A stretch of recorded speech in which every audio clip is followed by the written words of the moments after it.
नमस्कार, मैं हूं अर्जुन मिश्रा। आप देख रहे हैं एटीवी न्यूज चैनल। आज पूरे भारत में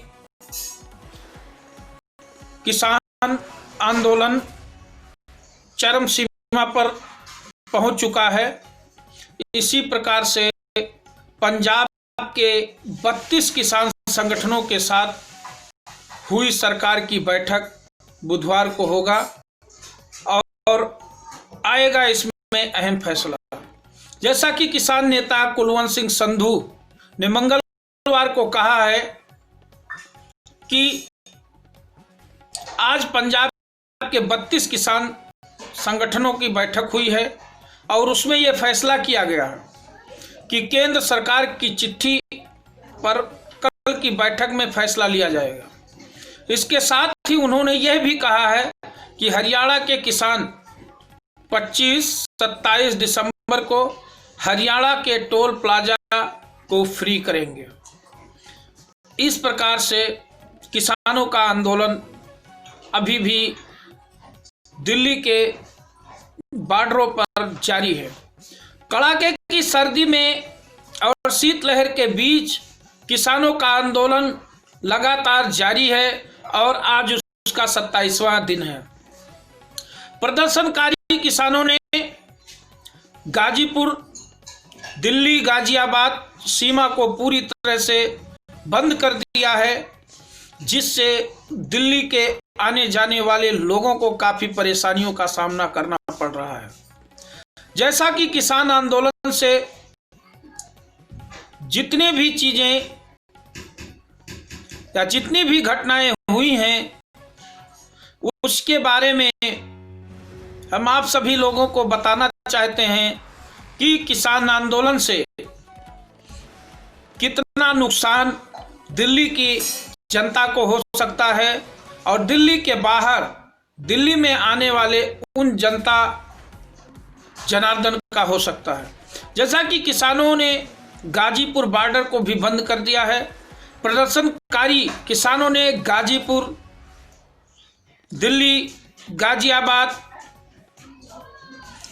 सीमा को पूरी तरह से बंद कर दिया है। वहीं दिल्ली मेरठ एक्सप्रेस वे पर दिल्ली से गाजीपुर और गाजियाबाद की ओर जाने वाला यातायात प्रभावित काफ़ी हुआ है, क्योंकि दोनों ओर के मार्ग यातायात के लिए बंद कर दिए गए हैं।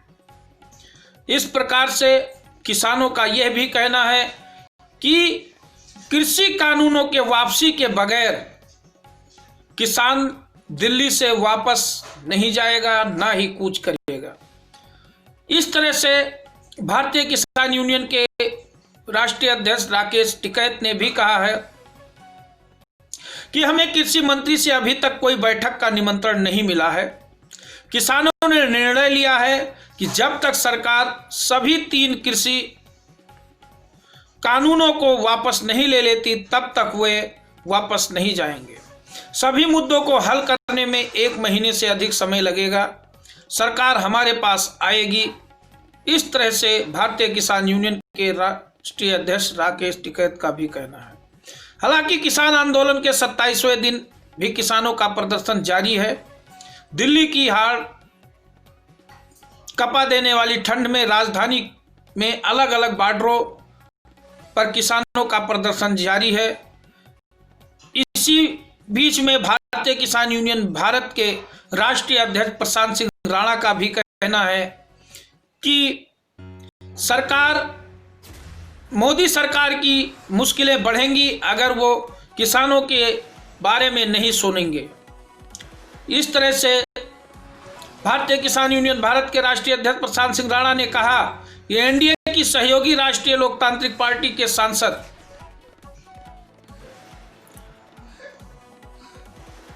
हनुमान बेनीवाल ने भी ऐलान किया है कि किसान आंदोलन के समर्थन में 26 दिसंबर को उनकी पार्टी 2 लाख किसानों को लेकर राजस्थान से दिल्ली के लिए कूच करेगी। इसी प्रकार से प्रशांत सिंह राणा राष्ट्रीय अध्यक्ष भारतीय किसान यूनियन भारत के कहा है। जैसा कि किसान संगठनों ने फैसला लिया कि केंद्र के नए कृषि कानूनों को निरस्त करने की मांग को लेकर किसानों ने सोमवार से क्रमिक भूख हड़ताल शुरू की है।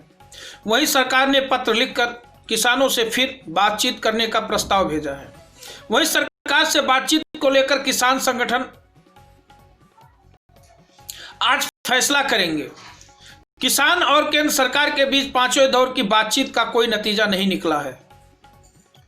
इसी प्रकार से किसान आंदोलनरत हैं और किसानों का आंदोलन लगातार जारी रहेगा, ऐसा कई किसान संगठनों, कई किसान नेताओं का कहना है। इधर आप नेता के राघव चड्ढा ने कहा है कि जिस प्रकार से हमारे देश के किसानों को इतनी ठंड में मोदी सरकार ने आंदोलन करने के लिए मजबूर किया है, यह काफी दुखद है और हमारी पार्टी किसानों के साथ खड़ी हुई है और इनकी पीड़ा को समझती है। मोदी सरकार इसी समय किसानों की मांगों को मान लेना चाहिए। देश के किसान की मांग जायज है। इधर दिल्ली की सीमा पर किसानों का आंदोलन में हिस्सा ले रहे लोगों ने एक वैन में ब्लड कैंप आयोजित कर रक्तदान भी किया। इस प्रकार से किसानों का आंदोलन का 27वां दिन में प्रवेश कर चुका है। वहीं दिल्ली में प्रदर्शन कर रहे कई किसानों को महाराष्ट्र के किसानों का भी समर्थन मिल रहा है। महाराष्ट्र के नासिक से करीब 2000 किसान दिल्ली को कूच कर गए हैं। बता दें कि महाराष्ट्र के ये किसान नासिक से 1266 किलोमीटर का सफर तय कर दिल्ली पहुंचेंगे। महाराष्ट्र के प्रदेश अध्यक्ष अर्जुन पाटिल, भारतीय किसान यूनियन भारत के, वो भी अपने किसान आंदोलन समर्थन के लिए निकल चुके हैं। नमस्कार, धन्यवाद।